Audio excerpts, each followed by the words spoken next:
بسم اللہ الرحمن الرحیم۔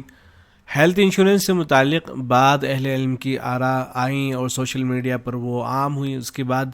بعض رات کا یہ ذہن بنا کہ ہیلتھ انشورنس جو ہے اس کو بالکل جائز قرار دے دیا گیا ہے، اور اس کے بعد باقاعدہ یہ شکلیں شروع ہو گئیں کہ جو ائمہ ہیں، معززین حضرات ہیں، علماء ہیں، گروپ کی شکل میں باقاعدہ ان کا انشورنس کرانے کی مہم وغیرہ چلائی گئی۔ تو بعض علاقوں میں یہ جب سب ہونے لگا تو دارالعلوم دیوبند سے یہ فتویٰ معلوم کیا گیا ہے۔ یہ دارالعلوم دیوبند کا بالکل تازہ ترین فتویٰ ہے جو ہیلتھ انشورنس سے متعلق ہے کہ اس کی گنجائش ہے نہیں، اور اس کا عنوان ہے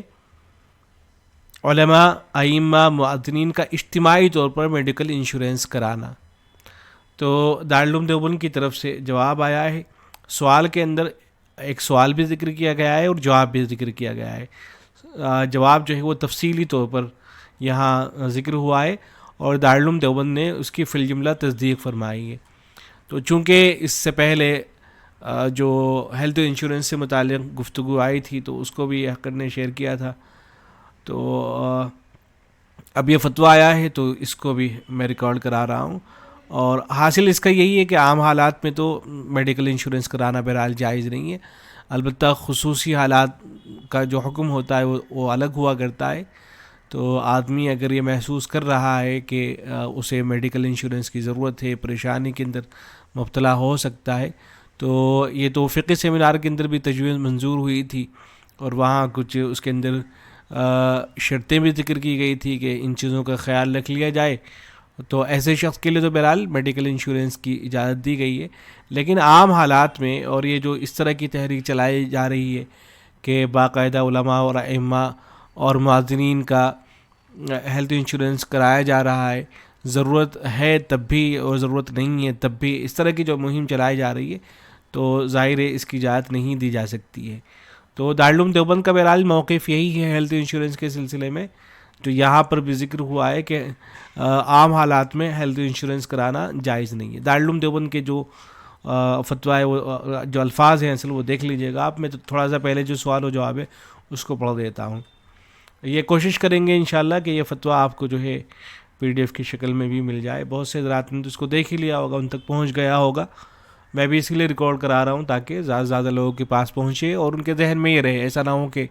یہ عام ذہن بن جائے کہ علماء نے مطلق طور پر میڈیکل انشورنس کو جائز قرار دے دیا ہے۔ بہرحال دیکھیں، سوال ہے محترمین و مکرمین حضرات مفتیان دارالعلوم دیوبند، عرض یہ کرنا ہے کہ مندرجہ ذیل سوال و جواب صحیح ہے نہیں، اور میڈیکل انشورنس کے سلسلے میں دارالعلوم دیوبند کا حالات کے تناظر میں اس وقت موقف کیا ہے؟ برائے مہربانی بصراحہ جواب عنایت فرما کر مشکور اور ممنون فرمائے۔ لوگ اس کے متعلق تشویش کا شکار ہیں۔ تو پہلے ایک سوال اور جواب ذکر کیا گیا، جواب جو ہے علماء کا لکھا ہوا ہے۔ تو سوال میں پوچھا گیا ہے، عرض یہ کرنا ہے کہ میڈیکل انشورنس کرانا جائز ہے یا نہیں، علماء دیوبند کا اس سلسلے میں کیا موقف ہے؟ آج کل ممبئی میں کچھ احباب خصوصیت کے ساتھ ائمہ، معززین اور دیگر مدارس و مکاتب کے معلمین کا بطور خیرخواہی پروگرام کر کے اجتماعی طور پر میڈیکل انشورنس کروا رہے ہیں۔ اس کی خوب سوشل میڈیا کے ذریعے تشہیر بھی کی جا رہی ہے اور دوسروں کو ترغیب بھی دے رہے ہیں۔ بنگاہ شرع ان کا یہ عمل کیسا ہے؟ جواب دے کر ممنون و مشکور فرمائے۔ تو جواب میں لکھا گیا ہے کہ صورت مسئولہ 3 اجزاء پر مشتمل ہے، بالترتیب جواب رقم کیا جاتا ہے، ملاحظہ فرما لیں۔ ابھی دارالعلوم دیوبند کا جواب شروع نہیں ہوا ہے۔ نمبر 1، سب سے پہلے بنیادی طور پر یہ بات سمجھ لی جائے کہ اس پر سارے ارباب افتاء کا اتفاق ہے کہ مروجہ میڈیکل انشورنس میں سود اور قمار جیسی سنگین خرابی پائی جاتی ہے۔ سود تو اس وجہ سے کہ جمع شدہ رقم پر اضافی رقم کا حصول پایا جاتا ہے، اور قمار اس وجہ سے کہ جمع شدہ رقم اور اضافی رقم سے فائدے کا حصول بیماری پر موقوف ہے جو حتمی اور یقینی نہیں ہے۔ بنابراً اس سے دوری اختیار کرنا ہمارا ایمانی فریضہ ہے۔ پس اختیاری غیر جبری انشورنس کو اصلاً ناجائز قرار دیا گیا ہے، اور جو میڈیکل پالیسیاں سود اور قمار کے زمرے میں نہیں آتی یا آتی تو ہیں لیکن وہ غیر اختیاری ہوتی ہیں، جیسا کہ اس تعلق سے بعض ماہرین مطلع کرتے رہتے ہیں، مثلاً بغیر کسی فیس یا معمولی فیس دے کر سرکاری میڈیکل کارڈ وغیرہ حاصل کرنا جس میں کوئی اور خارجی مفسدہ نہ ہو، یا ملازم کا بغیر کسی عمل دخل کے اہل کمپنی کی طرف سے میڈیکل سہولیات فراہم کر دینا وغیرہ وغیرہ، یہ سب ایک قسم کا حکومتی تعاون و تبرع سمجھا جاتا ہے جو بالکل جائز ہے. یعنی اگر گورنمنٹ کی طرف سے کوئی اسکیم ہے فری میں، اس سے آپ فائدہ اٹھائیں. یا ایسے ہی آج کل کمپنیوں میں کمپنی کے جو ملازمین ہوتے ہیں، امپلائیز جو ہوتے ہیں، ان کے لیے کمپنیوں کی طرف سے یہ فری میں سہولت ہوتی ہے کہ ہمارا جو ملازم ہوگا اگر وہ بیمار ہو جاتا ہے تو ہم اس کا فری میں علاج کرائیں گے. تو یہ انشورنس کی ایک شکل رہتی ہے، لیکن چونکہ اس میں جو ملازم ہوتا ہے اس کو کچھ نہیں دینا پڑتا ہے تو فری ہوتی ہے، تو اس لیے یہ تو جائز ہے، ظاہر ہے، اس میں کوئی مسئلہ نہیں ہے. سود اور قمار سے منسلک انشورنس کے متعلق میرے ناقص علم میں آج بھی ارباب افتاء دارالعلوم دیوبند کا فتویٰ سد باب کے لیے ناجائزی کا ہے، اس کی سنگین خرابیوں اور دنیاوی اور اخروی اعتبار سے برے نتائج مرتب ہونے کی وجہ سے. البتہ بعض فقہی سیمینار میں حالات کی نزاکت اور بڑھتے ہوئے مہلک امراض و اخراجات کو دیکھ کر بعض مواقع پر کچھ تخفیفی تجاویز پیش کی گئی ہیں جن سے ضرورت مندوں اور مجبوروں کے لیے گنجائش معلوم ہوتی ہے. تو یہ تو بات اس سے پہلے بھی آ چکی ہے، اور جو حضرات ضرورت مند ہیں، جیسا کہ میں نے شروع میں بھی عرض کیا، تو وہ حضرات جو تجاویز آئی ہیں ان کو پیش نظر رکھ کے اگر وہ ضرورت محسوس کرتے ہیں تو وہ کرا سکتے ہیں. لیکن اس میں بھی دیگر شرعی ہدایت کو ملحوظ رکھنے کی کوشش کی گئی ہے، اور یہ باور کرایا گیا ہے کہ اصلاً اس قسم کی اسکیم سے استفادہ ناجائز ہے تاکہ کراہت دل و دماغ میں باقی رہے.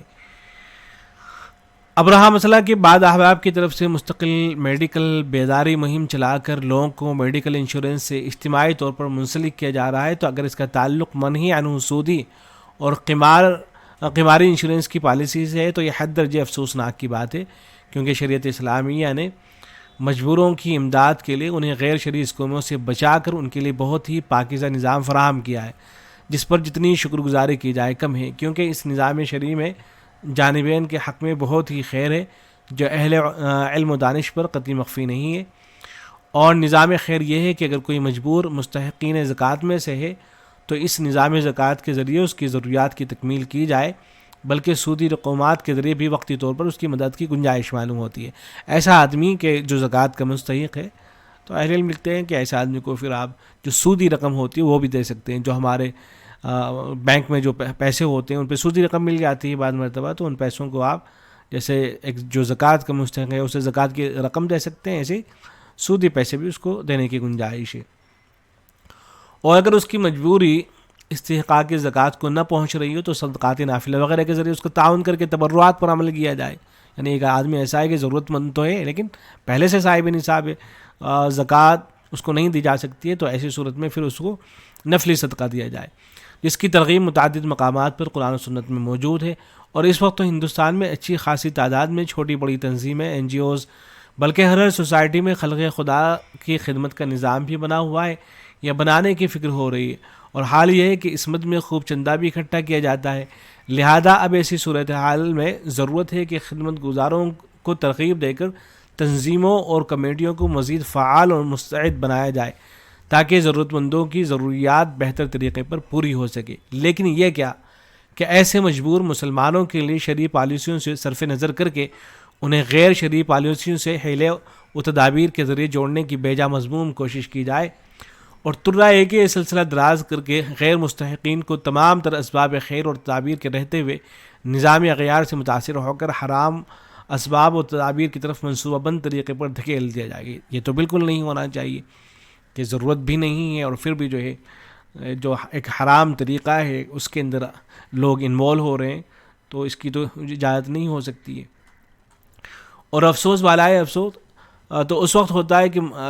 غیر شرعی اسکیموں یعنی سودی اور قماری انشورنس سے ائمہ معدنین اور دیگر معلمین و مدرسین یعنی خواص کو مطلقاً بلا امتیاز و افتراق خصوصیت کے ساتھ وابستہ کیا جائے اور اسے خیر خواہ اور عزت و توقیر کا ذریعہ سمجھا جائے. یہ انتہائی پرلے درجے کی حماقت ہے، کیونکہ راقم الحروف اس میں عزت و توقیر نہیں بلکہ شریعت کی روشنی میں ان کی تذلیل و تحقیر سمجھتا ہے، اور اس نظام کے ساتھ انسلاک میں خیر خواہی نہیں بلکہ بدخواہی سمجھتا ہے، چاہے کہ ظاہری فوائد نظر آئیں، کیونکہ یہ ہمارا جزو ایمان ہے کہ سودی اور قماری اسکیمیں کبھی بھی دنیاوی و اخروی اعتبار سے خیر کا ذریعہ نہیں بن سکتی ہیں، الا کہ اضطراری کیفیات سے دوچار ہو جایا جائے. یہی تو حقیقت ہے. محق اللہ الربا ویربی الصدقات وغیرہ جیسی آیات کے ذریعے یہ حقیقت سمجھائی گئی ہے.